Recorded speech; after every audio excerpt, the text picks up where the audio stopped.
1 Peter chapter 5. 1 Peter chapter 5, I want to read in your hearing verses 8 and 9. 1 Peter chapter 5, verses 8 and 9. And it is there that you'll find these words recorded. Be serious. Be alert. Your adversary, the devil, is prowling around like a roaring lion, looking for anyone he can devour. Resist him and be firm in the faith, knowing that the same sufferings are being experienced by your fellow believers throughout the world. Be serious and be alert. Your adversary, the devil, is prowling around like a roaring lion, looking for someone that he can devour. Resist him and be firm in the faith, knowing that the same sufferings are being experienced by your fellow believers around the world. I want to talk just for a few moments about how to deal with the devil when he comes. How to deal with the devil when he comes. You may be seated in the presence of the Lord. Someone asked me if I was going to be preaching something in line with this virus. And I said, no, I have more pressing matters. I have more pressing matters. And although I think this may somehow lend itself to that, but I have more pressing manners. How to deal with the devil when he comes. Notice I did not say if he comes. Because the fact of the matter, as you are helping me, is that he will come. There is no he might come. There is no depending upon the circumstances, he may come. There is no maybe, there is no probably. If you are a child of God, if you are a Christian, if you are a follower of Jesus Christ, and even if you are contemplating trusting the Lord, even if you have been seeking the Lord, the devil has you on his list. Eventually, he will come. And not only will he come, but he will come again and again and again. I've talked to people who have just given their lives to the Lord. And they come to me beforehand and they have all kinds of issues and struggles in their lives, and I tell them that Jesus, you need the Lord in your life, and so they pray and receive Christ, and 2 weeks later they say things just got worse. Because the devil will come. Now, I realize that there are some people in this modern age, in this scientific age, in this post-enlightenment era, I realize that there are some people who do not believe in the devil. I realize that there are some people that suggest that he is only a figment of our imagination. I realize that there are some who place him in the same category as Santa Claus or the Easter Bunny. I realize that there are those who argue that he is nothing more than an excuse for humanity's failure to take responsibility for their own bad behavior. I realize that there are people who do not believe in the devil. But the fact of the matter is, the devil is real. The Bible tells us the devil is real. He stepped on the stage of human history as soon as the curtain was raised. We find him there in the Garden of Eden as he slithers in by way of serpent to tempt Adam and Eve and cause them to sin. He's real. Isaiah chapter 14 gives us some of the backstory. Isaiah 14 tells us that he was a created being. He was an angel. His name was Lucifer, which means, O son of the morning. The Bible also tells us that not only was he an angel, he was a fallen angel. Because he had the audacity to think that he could usurp the authority of God. And in one fell swoop, he was expelled from the heavens, and all of his minions and followers went with him. The devil is real. He's the accuser of the brethren, prince of darkness, the father of lies, Beelzebub, the spirit that is now at work in the sons of disobedience. The Bible tells us that he's real. And his personal mission, according to John 10:10, is to steal, to kill, and to destroy. And as Christians, we have to know how to deal with him when he comes. So the first thing that we've got to ask ourselves is, how do we know when the devil is near? Well, there's several things that we can look at. Whenever our peace begins to be disturbed, the enemy wants to come and disturb our peace. And so whenever we find ourselves in a place of chaos and crisis, we know that the devil is somewhere lurking around. The enemy wants to hinder our spiritual progress. And so if we find ourselves in a place where we are not growing spiritually, or where our spiritual growth is being disrupted, we can owe that to the devil. The enemy wants to pull us apart and put us at odds with one another. Whenever we find ourselves experiencing discord and division in our homes and in our churches and in our communities, we can best believe that somewhere the devil is hiding out, stirring up stuff so that you can be pulled apart and divided and messed up wherever you are. Well, the enemy wants to, he specializes in putting doubt in our hearts. And so when we find ourselves doubting God, when we find ourselves in a crisis of faith, then we can best believe that the enemy is somewhere around. The enemy wants to poison our minds with sin.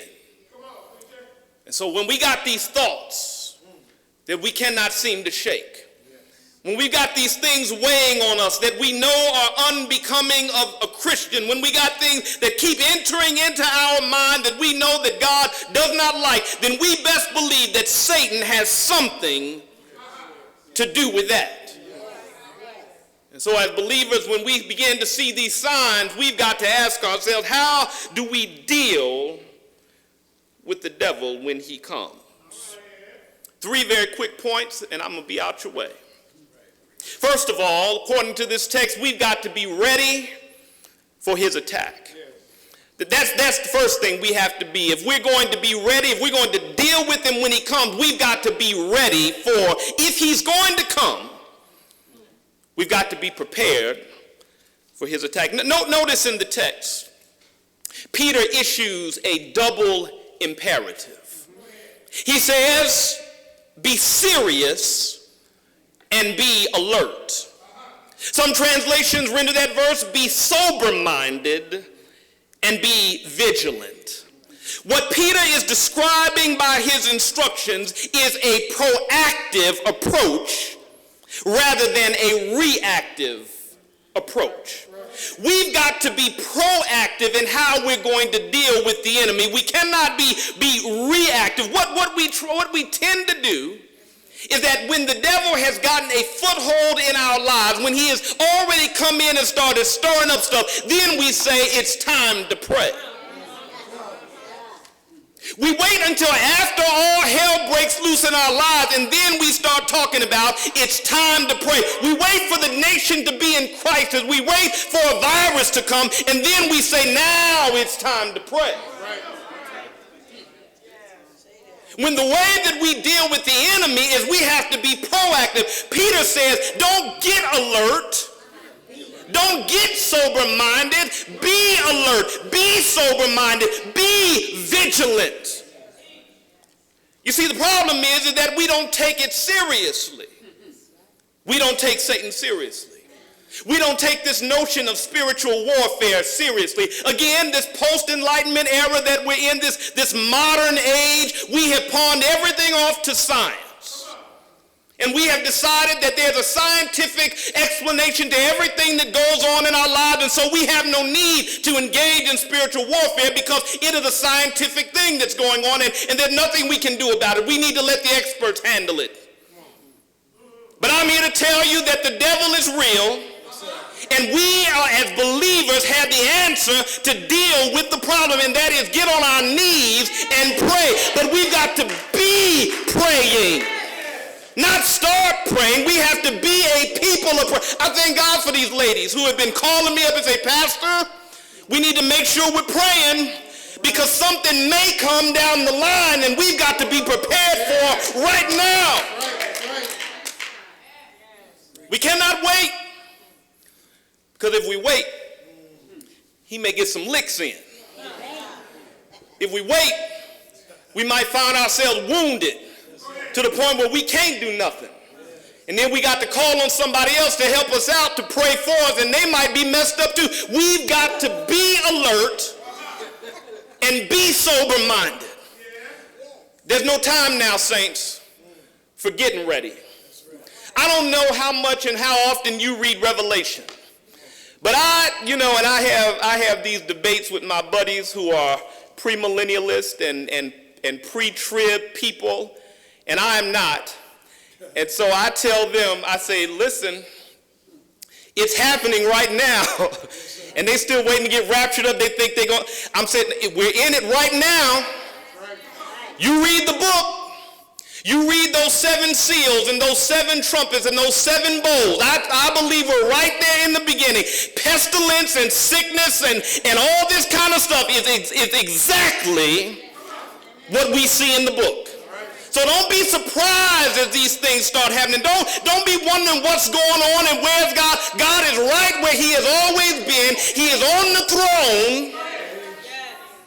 And thanks be to God, he's given us grace to persevere even during these times. Now, you can believe what you want to believe. I mentioned Revelation, and there are so many different views on how to understand that book, so I am not dogmatic in my approach, but I do believe that these things that we are seeing now are no secret to God. Read it closely. We've got to be ready. We've got to be proactive in our approach. Jesus was proactive in his approach.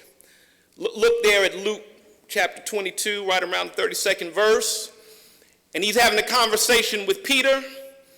And he says, Peter, Satan desires to sift you like wheat. But listen to what Jesus said. He said, but I have prayed for you.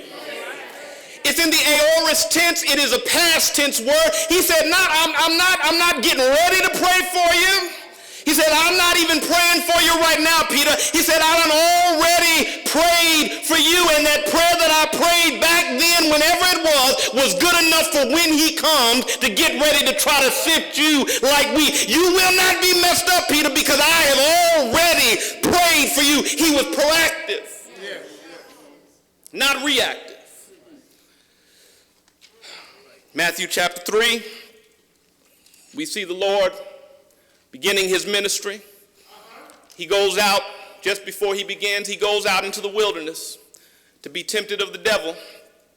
But listen to what he does. The Bible said, read it closely, it says that before he goes out, he fasts, before he meets the devil, he fasts for 40 days and for 40 nights.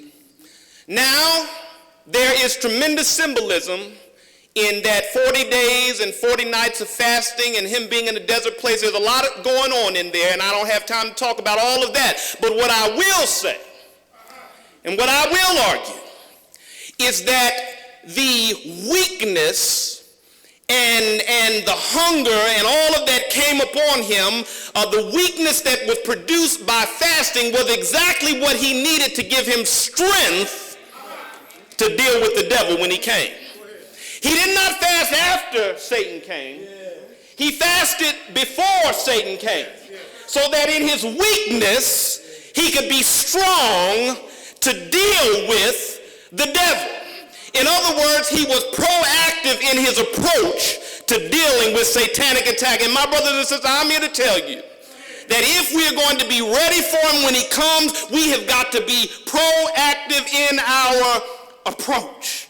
In this country, we have the Central Intelligence Agency, the CIA.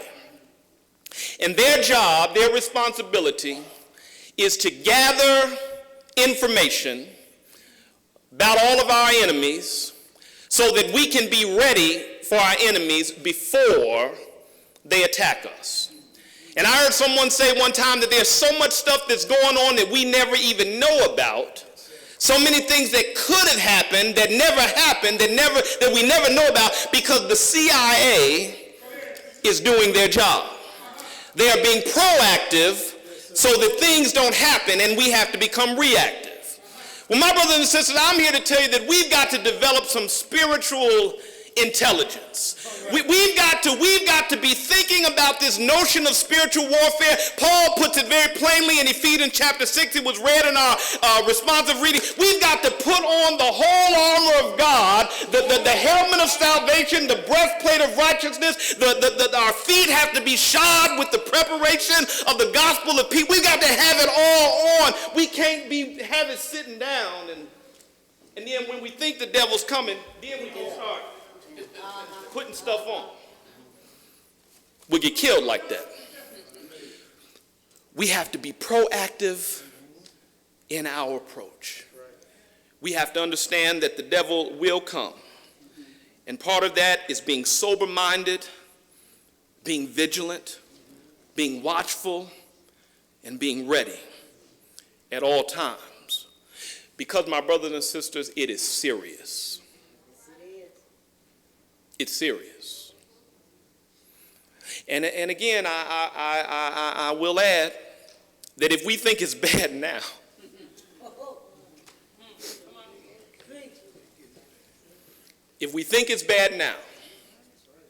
just wait.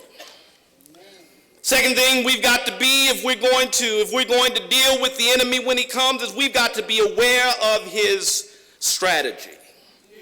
We've got to understand how he will attack so that we will be better equipped, not to stop his attack per se, but to dodge his attack. The enemy's going to come.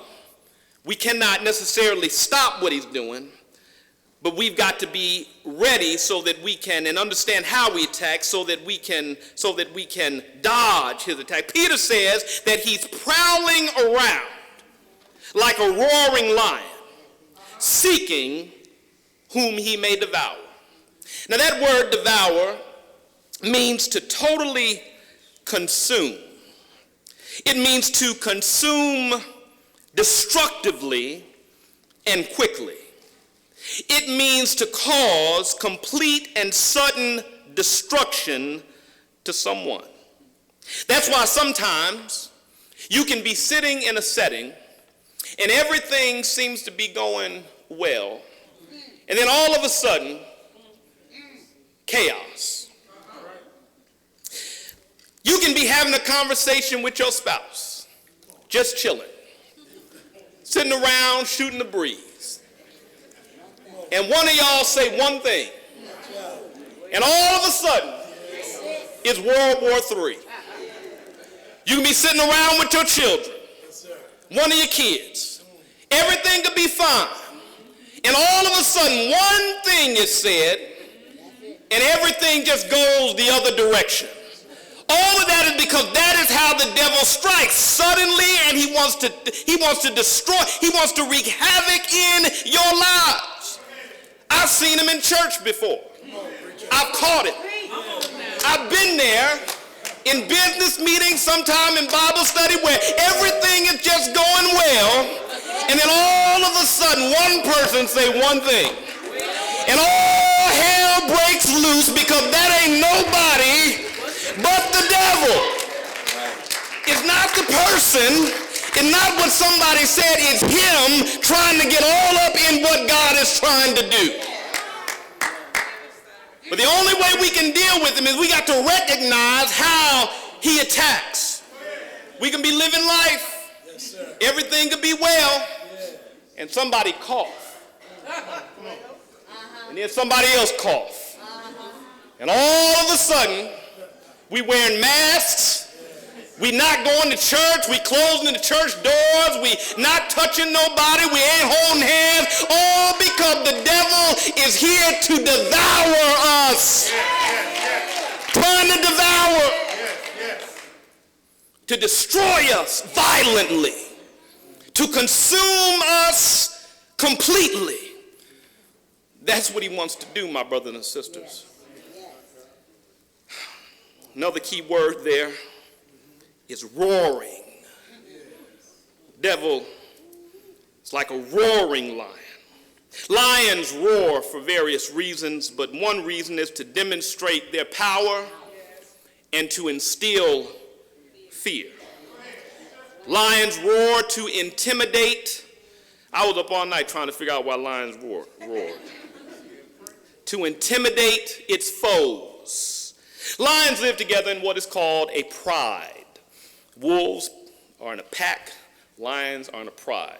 I don't know why that is, but the male lion's job, the leader lion, his job is to protect the pride. So that when intruders or other prides start to come near their area, their territory, that lion lets out a roar to warn those who are encroaching on their territory. And so no wonder why Peter employs this metaphor to describe Satan. You see, I don't think that the picture here is Satan hunting believers as much as it is Satan guarding his territory. This world in the current state that it is in is the devil's domain. We gave it up in the garden. The Bible calls him the God of this world. That's 2 Corinthians chapter 4, verse 4. He is called the ruler of this world in John 16 and 11. And 1 John 5 and 19 said that the whole world lies in the power of the evil one. And our job as believers, our job as the Church of Jesus Christ is to establish the kingdom of God on the earth.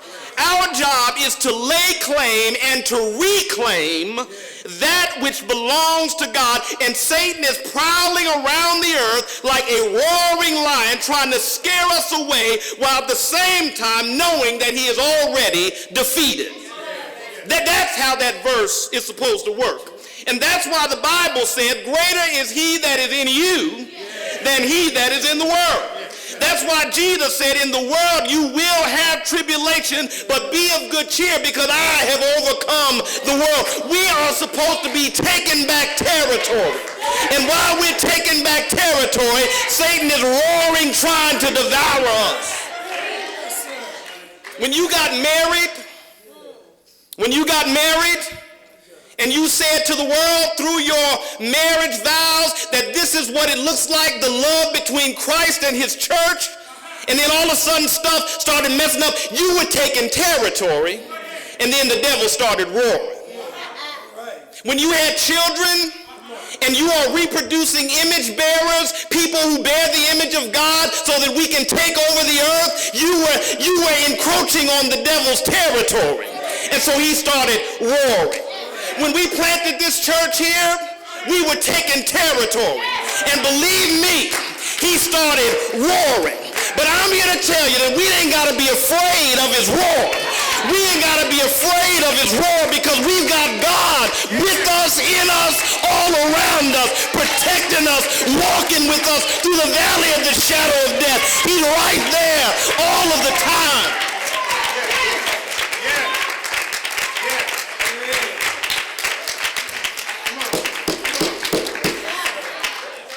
We've got a God that's greater than anything that the devil can ever do.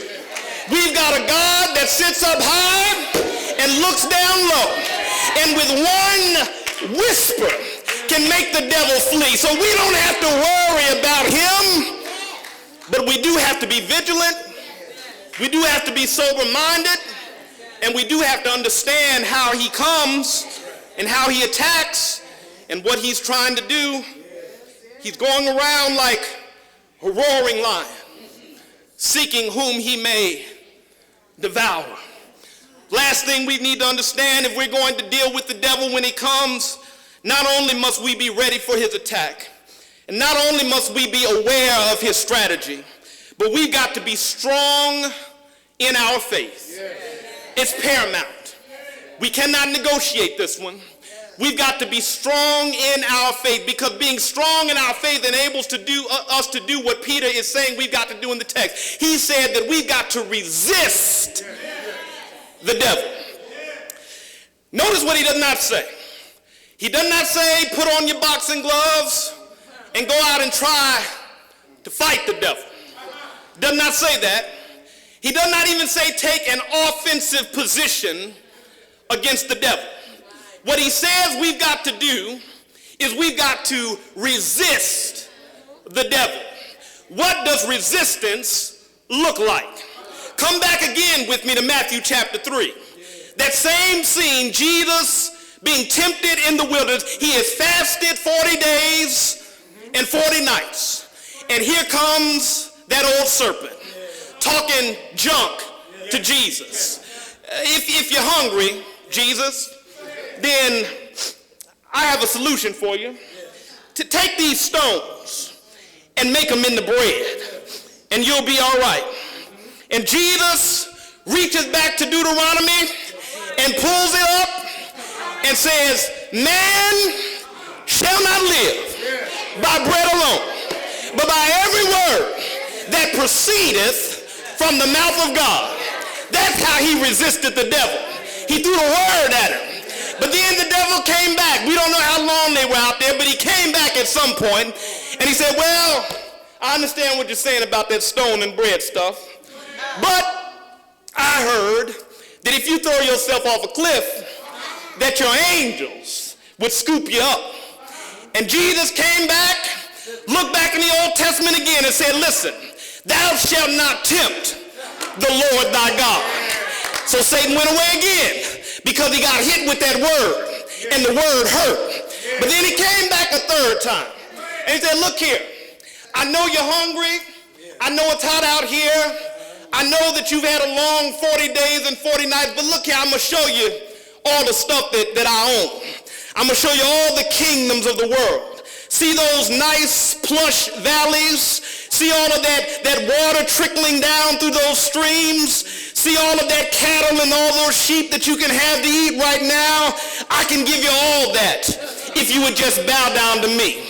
But Jesus looked up at him, I imagine straight in his eye, and said, you should worship the Lord your God only, and him only shall you serve. He hit him with the word of God. He resisted with the word of God.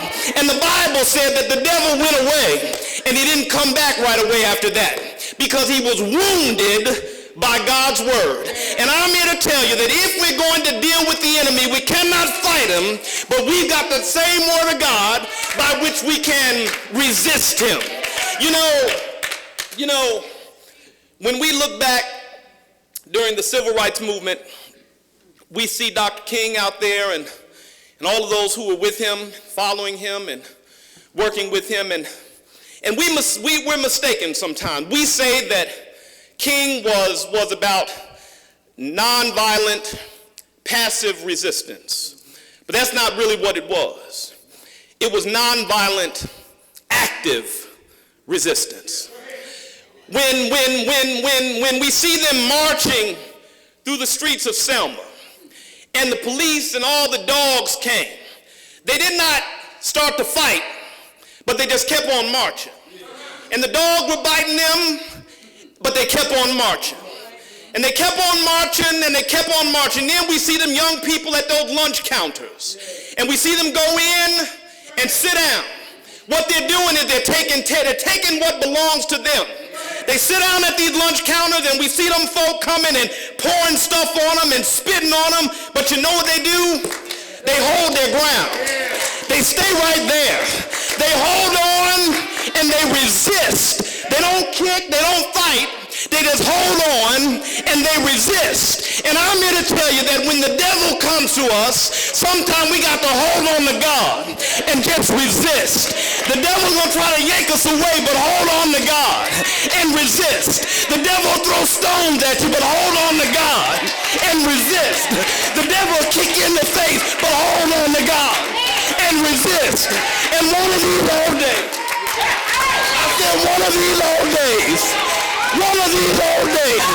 eyes have not seen, ears have not heard, neither has it entered into the hearts of man what God has prepared for them that love him. We already got victory. The war is already won. We don't have to do nothing but hold on until Jesus comes. And I'm here to tell you that he's coming. I said he's coming. He's coming, and I can't wait. I said I can't. Ain't he all right?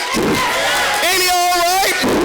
I can tell you about another time when Jesus resisted the devil. It was there on Calvary. The Bible says that they whipped him all night long. They put him on that cross on Friday night. They put him on the cross. He died and laid in that grave all night Friday. He could have beat the devil right there, but he laid in that grave. He resisted the devil. And then early Sunday morning, got up with all power in his hand. Got up for you and for me. Got up declaring the victory so that you and I, when he comes to mess with us, we would have the power to resist him. We've got to understand how he attacks. We've got to be ready for him when he attacks. We've got to be sober-minded. And then, my brothers and sisters, we've got to resist him when he comes. And that is how we deal with the devil. That is how we deal with him. Everyone standing? If you're here today